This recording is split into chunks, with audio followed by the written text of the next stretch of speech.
بسم اللہ الرحمن الرحیم۔ مجھے ایک بات بتاؤ، جس لڑکی سے تم کبھی سیدھے منہ بات نہیں کرتی، نہ ہی اسے برداشت کر سکتی ہو، یہ اچانک اسے بہو بنانے کا خیال کیسے آ گیا تمہارے دماغ میں؟ اور پھر بیٹے سے بھی پوچھا ہے کہ وہ حورین سے شادی پہ رضامند ہے یا نہیں؟ نعیم نے بیوی کی بات سن کر حیرانی کا اظہار کیا۔ یوں تو وہ ان کے معاملات میں کم ہی مداخلت کرتے تھے کہ خیر سے بیگم خود ہی اتنی ہوشیار عورت تھیں۔ آپا جان کو شادی کے وقت ہی جہیز میں ان کے حصے کی جائیداد اور پیسے دے دیے گئے تھے کہ یہ دونوں بھائیوں کا فیصلہ تھا تاکہ وراثت پہ کوئی جھگڑا نہ رہے۔ نعیم کا تعلق تھا تو اچھے خاندان سے، مگر 6 بھائیوں اور 4 بہنوں کے بڑے کنبے میں آپا جان کا گزارا مشکل تھا۔ جیسے ان کی طبیعت تھی وہ کہاں نندوں اور دیورانیوں اور جٹھانیوں سے بنا کر رکھ سکتی ہیں، اس لیے دونوں بھائیوں نے بہن کو اپنے پاس رکھ لیا۔ گھر میں یوں بھی کوئی بڑا نہ تھا۔ بڑے بھائی صاحب کی بیوی تو شادی کے دوسرے ہی سال گھر چھوڑ گئیں۔ اسے علم ہو گیا تھا کہ وہ کبھی باپ نہیں بن سکتے۔ ان حالات میں گھر کو سنبھالنے کے لیے ایک عورت کی ضرورت تھی، جسے آپا جان نے پورا کر دیا۔ بڑے بھائی کا دل شادی سے اچاٹ ہو گیا، اور جب تک چھوٹے بھائی کی شادی نہیں ہوئی تھی، بڑی آپا کے ہاتھ میں سب اختیارات تھے۔ یہ الگ بات چھوٹے بھائی کی شادی بھی خواب ہی ٹھہری۔ اب بڑے بھائی کا تو نہ کوئی آگے پیچھے تھا۔ خیر سے چھوٹے کی بھی ایک ہی اولاد ہے، وہ بھی لڑکی، تو ذرا بتاؤ تو یہ لاکھوں کروڑوں کا مال کس کے حصے میں جائے گا؟ چھوٹے بھائی نے جو روک دل کو لگایا تو شادی کا سوچنا بھی خود پر حرام کر لیا۔ اب کروڑوں کی جائیداد اور وسیع کاروبار جو اس وقت بھائیوں کی ملکیت تھا، بڑی آپا کا بیٹا شہاب بھی کاروبار میں انوالو تھا اور بڑی چالاکی سے دونوں ماموں کا دل جیت چکا تھا۔ وہ دونوں اس پر بھروسہ کرتے تھے، اسے اپنی اولاد مانتے تھے، مگر آپا جان کو بھائیوں سے زیادہ کی امید تھی۔ ظاہر ہے سب کچھ حورین کا ہے اور اس کی شادی کے بعد اس کے شوہر کا، بس اسی لیے میں اس لڑکی کو اپنی بہو بنانے کا سوچ رہی ہوں۔ بھائی اب انہیں اور کیا چاہیے؟ شہاب سے شادی کے بعد گھر کا مال گھر میں رہے گا، پر جوش انداز میں کہتے آپا جان نے میاں کو اپنی پوری اسکیم بتائی۔ واہ بھائی، کیا کمال کا حل نکالا ہے تم نے! اپنے بھائیوں کا مال ہاتھیں آنے کا مزہ آ جائے گا، یہ سب کچھ ہمارے شہاب کا ہو جائے گا۔ ہاں تو اور کیا، میرا بیٹا کیا یوں ہی ماموں کی غلامی کرتا رہے گا ساری زندگی؟ آخر دن رات اتنی محنت یوں ہی تو نہیں کر رہا کہ کل کو اسے دودھ میں سے بھی مکھی کی طرح نکال دیا جائے۔ وہ فیصلہ کن انداز میں بولی، بھائی بہت کر لی ہم نے اس گھر کی غلامی، اب تو میں سب اپنے حق سے لوں گی، اور تم دیکھنا انہیں میری بات ماننا ہی ہوگی۔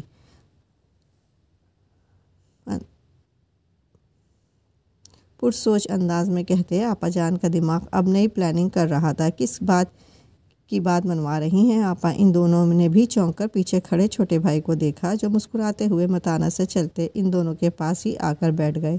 کیا نہیں مان رہے نعیم بھائی؟ ارے میری مانتے ہی کب ہیں، ہمیشہ اپنی ہی کرتے ہیں۔ خیر سے آپا جان ڈرنے اور گھبرانے والوں میں سے کہاں تھیں۔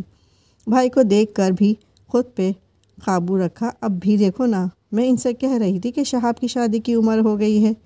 1-2 ملنے والوں نے مجھ سے دبی زبان میں بات کی ہے، مگر یہ ہیں کہ مان ہی نہیں رہے۔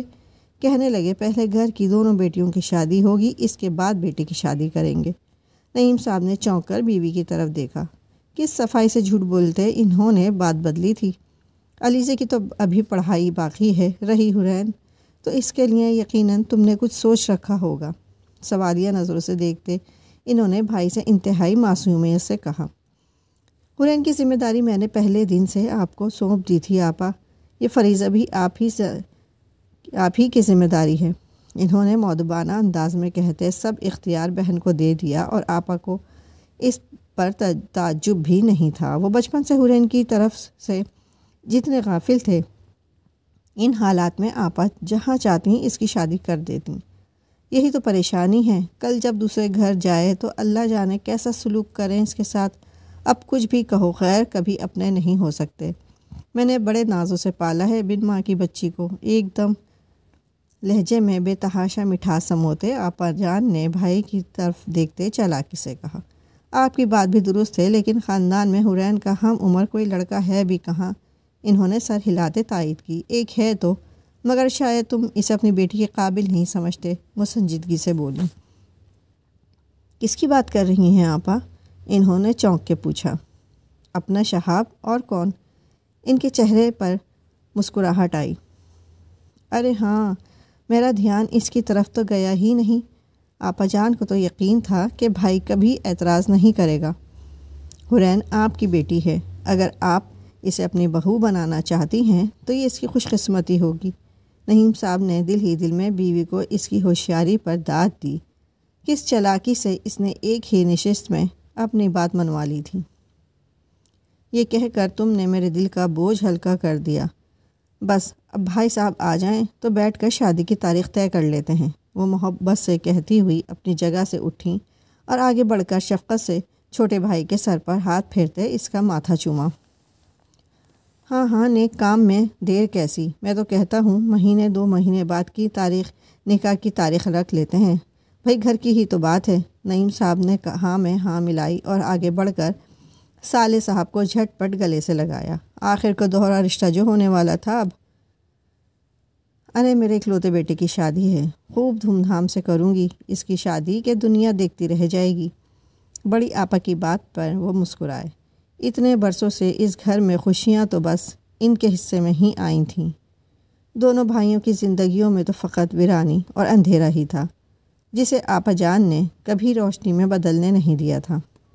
حورین کی زندگی پہلے ہی ان کی دسترس میں تھی، مگر اسے بہو بنا کر وہ اس پر حکمران بننے والی تھیں۔ یقیناً ان کی بدولت معصوم حورین کی زندگی مزید اجیرن ہونے والی تھی۔ ایئرپورٹ سے باہر نکل کر انہوں نے لوگوں کے ہجوم میں دانش کو تلاش کرنے کی کوشش کی۔ اسی وقت ہجوم کو چیرتا وہ والہانہ انداز میں مسکراتا ان کی طرف بڑھا۔ ایک بے ساختہ سی مسکراہٹ تھی جو اسے دیکھتے ہی ان کے چہروں پر نمودار ہوئی تھی۔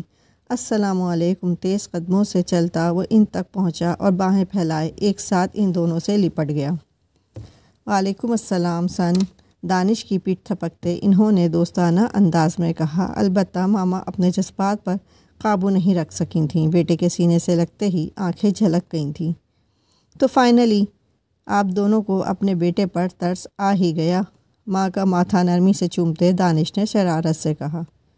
اس صورت پر ترس نہیں، پیار آتا ہے، انہوں نے اس کے گال کو چھوتے محبت سے کہا اور انگلی کی پوروں سے اپنی آنکھوں کی نمی صاف کی۔ میڈم، آپ بھول رہی ہیں، آج کل یہ پیار علیزے سے منسوب ہے۔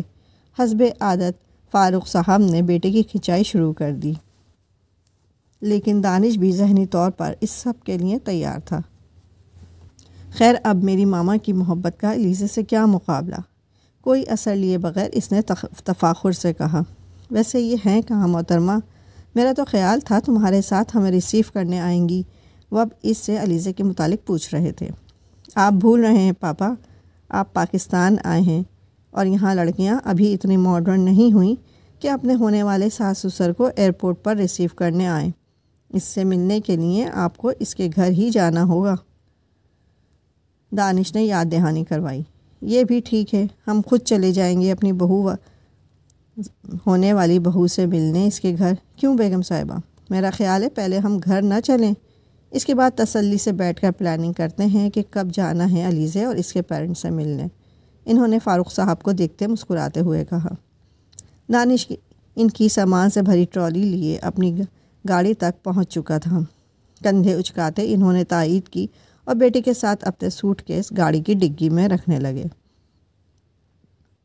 فروہ کی زبانی علیزے اور حورین کو کنفرم ہو گیا تھا کہ اس دن وہ گفٹ اور کیک وقاص نہیں بھجوائے تھے۔ فروہ نے نہ صرف اسے کال کر کے سچائی بتائی تھی، بلکہ ساتھ ہی یہ وضاحت بھی دی تھی کہ وہ لوگ بہت جلد رشتہ لے کر اس کے گھر آنے والے ہیں۔ علیزے تو یہ سن کر بہت خوش ہوئی تھی، البتہ حورین کچھ پریشان تھی۔ وہ تو یہ سوچ سوچ کر پریشان ہو رہی تھی، اگر گھر میں کسی کو یہ بات پتہ چل جاتی تو اس کی پوزیشن اور کتنی خراب ہو جاتی۔ لیکن علیزے بہت خوش تھی یہ سن کر وہ لوگ جلد ہی حورین اور وقاص کے رشتے کی بات کرنے آنے والے ہیں، مگر اس کی یہ خوشی زیادہ دیر قائم نہیں رہ پائی تھی۔ جس دن وقاص کے گھر والے حورین کے رشتے کی بات کرنے وہاں پہنچے، انیسہ بیگم نے نہ صرف انہیں 2 ٹوک انکار کر دیا، بلکہ ساتھ ہی حورین کے ساتھ شہاب کی شادی کی خبر سنا کر نہ صرف علیزے ہی نہیں، حورین کے پیروں تلے سے بھی زمین نکال دی تھی۔ گو حورین نے اب تک وقاص کی طرف سے ہوئی پیش قدمی پر ایک بار بھی دل میں اس کے متعلق نہیں سوچا تھا، پر شہاب جیسے شخص کے ساتھ زندگی گزارنا بھی اس کے لیے ایک عذاب مسلسل ہی تو تھا۔ لیکن اسے پاپا کے اس فیصلے پر شدید دکھ ہوا تھا۔ دوسری طرف آپا جان گھر میں شہاب اور حورین کی نکاح کی تیاریاں کرنے میں مصروف ہو چکی تھیں۔ علیزے اگلے ہی دن وقاص سے ملنے اس کے آفس پہنچ گئی تھی۔ اسے تو یہ سوچ کر رات بھر نیند نہیں آئی تھی کہ فوراً رشتے سے انکار کے بعد وقاص کے گھر والے اسے کہیں اپنی بے عزتی تصور نہ کریں۔ اسے وقاص کی طرف سے بھی پریشانی تھی، وہ اس انکار پر کیا رد عمل دے گا۔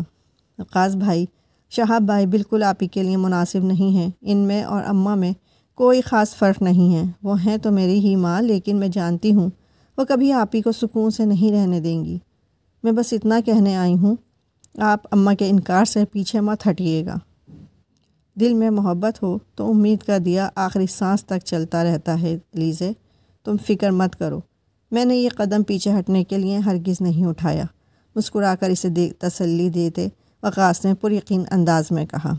علیزے کو اطمینان ہوا تھا، اور یہی اطمینان اس نے گھر جا کر حورین کو بھی دیا تھا، جو کل سے بہت گمسم اور خاموش ہو گئی تھی۔ اور پھر علیزے اور دانش کی کوششوں سے حورین کی زندگی میں بہاریں لوٹ آئیں، اور حورین دلہن بنی وقاص کی زندگی میں شامل ہو گئی۔